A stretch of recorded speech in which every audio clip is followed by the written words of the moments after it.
السلام علیکم ورحمۃ اللہ وبرکاتہ۔ اعوذ باللہ السمیع العلیم من الشیطان الرجیم من ہمزہ ونفخہ ونفثہ۔ بسم اللہ الرحمن الرحیم۔ الف لام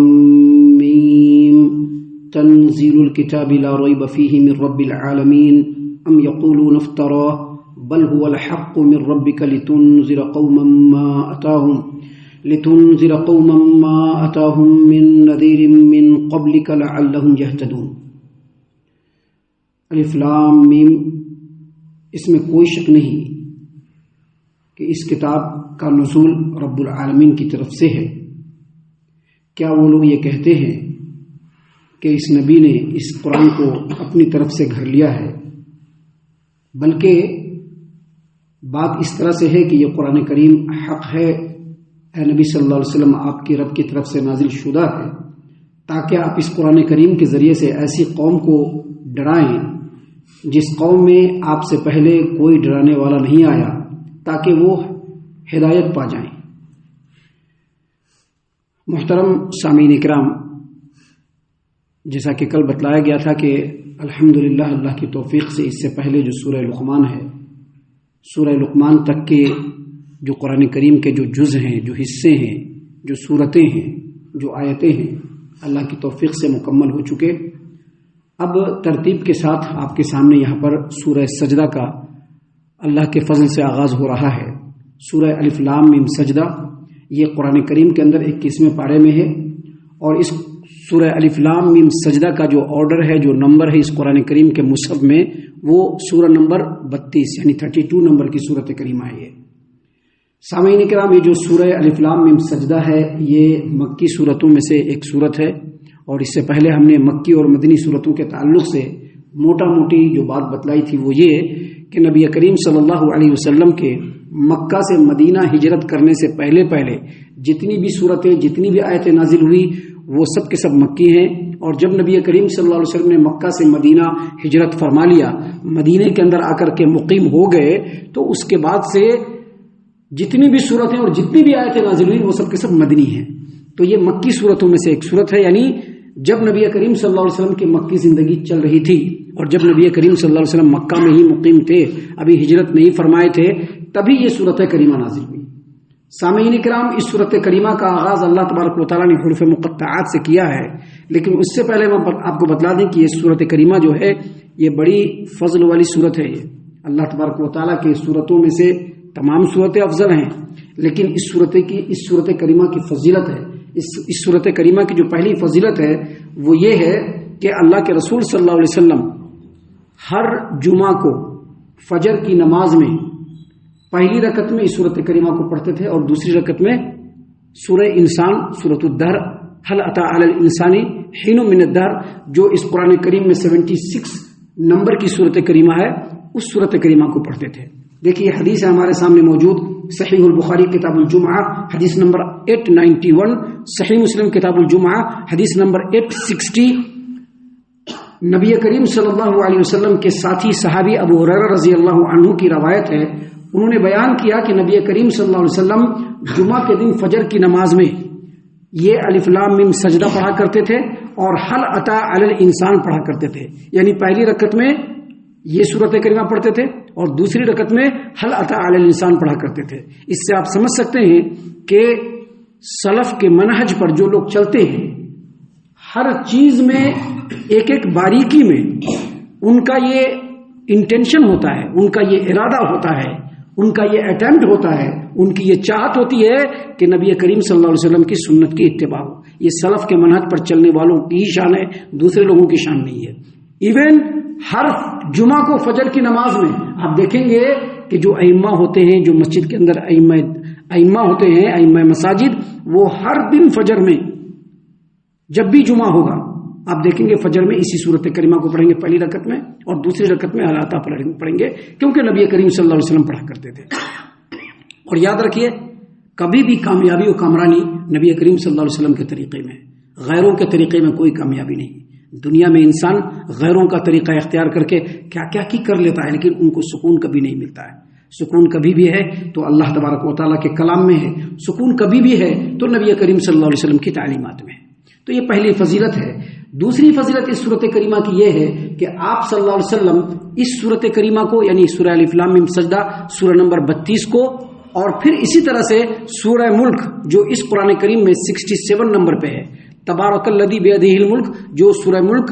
29ویں پارے کی سب سے پہلی سورۃ کریمہ ہے، یعنی اس سورۃ کریمہ کو اور سورہ ملک کو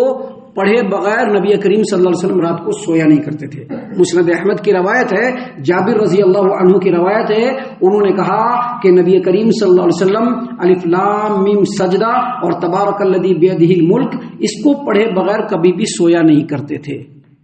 تو یہ اس سورۃ کریمہ کی فضیلت تھی جو ہم نے آپ کے سامنے بیان کیا۔ سامعین کرام، آپ دیکھ سکتے ہیں ہم نے جب آج اس سورۃ کریمہ کا آغاز کیا ہے تو اس سورۃ کریمہ سے پہلی 3 آیت یعنی آیت نمبر 1، آیت نمبر 2، آیت نمبر 3، یہ 3 آیات آپ کے سامنے تلاوت کی ہیں،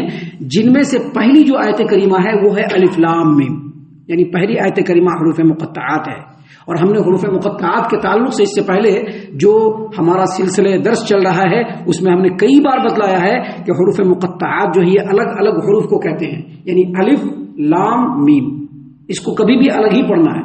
جتنے بھی حروف مقطعات ہیں ان کو کبھی بھی الگ الگ کر کے ہی پڑھنا ہے۔ تو یہ جو حروف مقطعات ہے اس کے معنی اور مفہوم کو اللہ تبارک و تعالیٰ کے علاوہ کوئی نہیں جانتا، اور یہ جو حروف مقطعات ہے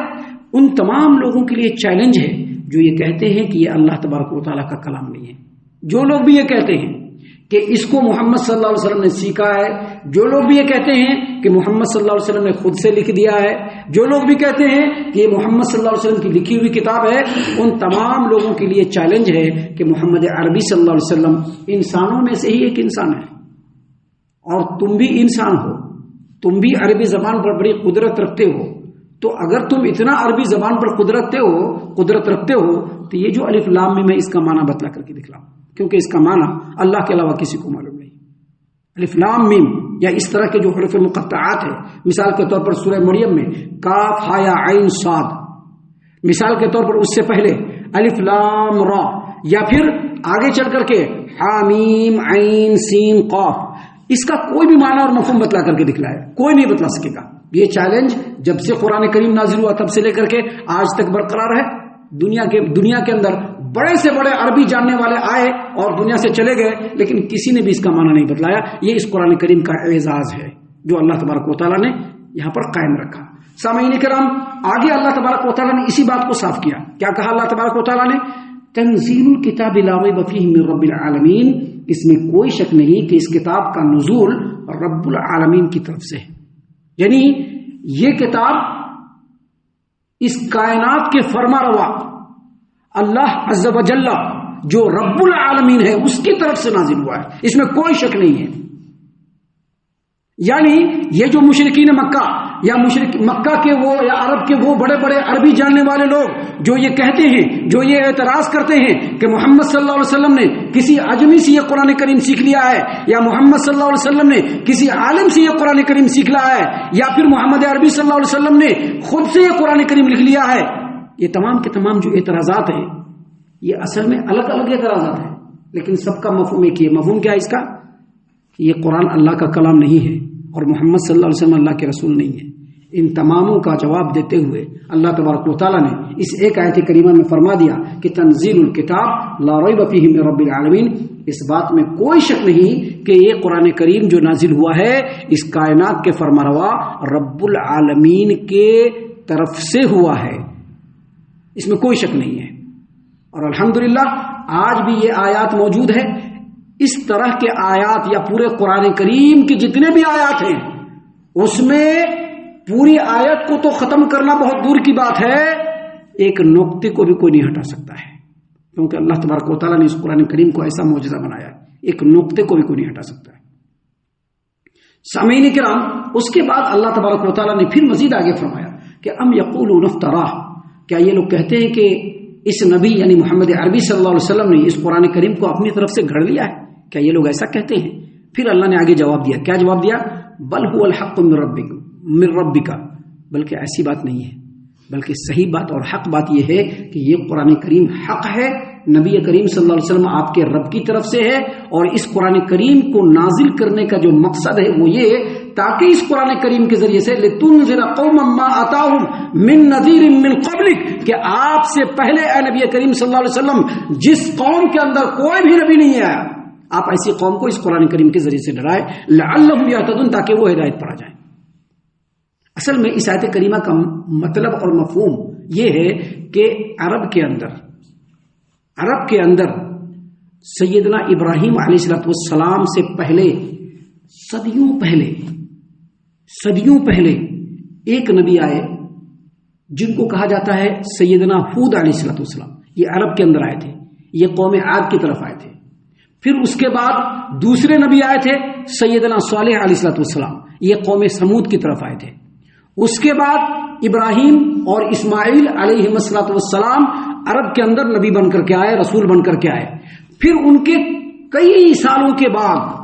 ایک اور نبی آئے سیدنا شعیب علیہ السلام، جن کے پاس موسیٰ علیہ السلام گئے تھے مدین میں۔ سیدنا موسیٰ علیہ السلام کی جو سسر ہے سیدنا شعیب علیہ السلام، یہ سب سے آخری بار عرب کے اندر آنے والے نبی ہیں۔ اور اس کے بعد جتنے بھی نبی آئے، اور زیادہ تر جو بھی نبی آئے، وہ سب فلسطین یا شام کے علاقوں میں آئے، عرب میں کوئی نہیں آیا۔ اور مفسرین اور مورخین نے یہ بھی لکھا ہے کہ سیدنا شعیب علیہ السلام اور نبی کریم صلی اللہ علیہ وسلم کے درمیان کا جو وقفہ ہے وہ 2000 سالوں سے بھی زیادہ کا ہے۔ تو اب سوچئے 2000 سالوں کا گیپ، اس لیے اللہ تبارک و تعالیٰ نے یہاں پر فرمایا، کیا فرمایا کہ یہ جو قرآن کریم ہے اے نبی صلی اللہ علیہ وسلم آپ کے رب کی طرف سے حق ہے، اور اس قرآن کریم کو نازل کرنے کا مقصد اور مطلب یہ ہے لتنذر قوما ما اتاهم من نذیر من قبلک، کہ آپ سے پہلے جس قوم میں کوئی ڈرانے والا نہیں آیا، آپ اس قوم کو اس قرآن کریم کے ذریعے سے ڈرائیے لعلہم یہتدون، تاکہ وہ کامیاب و کامران ہو جائیں، تاکہ وہ ہدایت پر آ جائیں۔ سامعین کرام، یہاں پر 3 آیات کمپلیٹ ہوتی ہے،